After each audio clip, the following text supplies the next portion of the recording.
उस्मान साहब, एनागोल को पाने की कोशिश में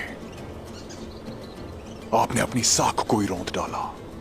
तुमने सिर्फ सरदारों के नहीं बल्कि तमाम गाइयों के दिल में भी दहशत फैलाती है। जिरगे में उस्मान की दावत पे आने वाले सरदार उस पर इल्जाम लगाएंगे। उस्मान बहुत सही है, वो जल्द ही सारे सरदारों के खौफ और गुस्से पर पूरी तरह काबू पा लेगा।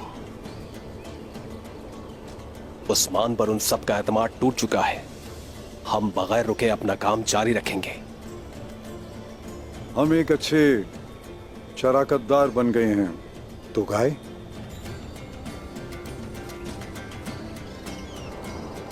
तुम तो गाय के शराकतदार नहीं बल्कि उसके जूते का चमड़ा बन सकते हो।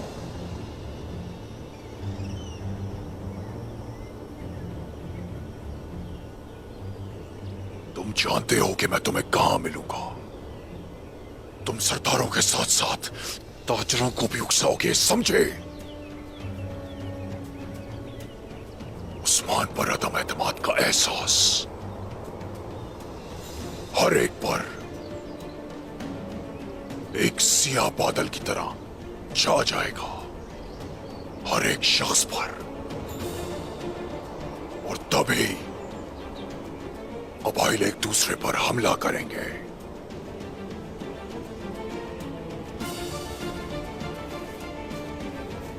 मैंने मलहून खातून के दिल में शक के बीज बो दिए हैं। वो अपने सिपाहियों के साथ इवाज साहब की जानिब उस रास्ते से जाएगी जो मैंने बजाते खुद एक तीर से बनाया है। और फिर सारे तुर्क एक दूसरे का खून पिएंगे। और तुम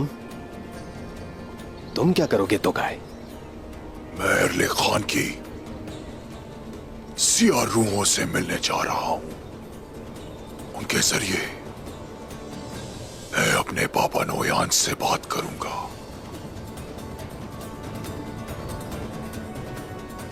पापा मुझे बताएंगे कि उनके सबसे बड़े दुश्मन अर्तुल का बेटा उस्मान की मौत आखिर कैसे होगी।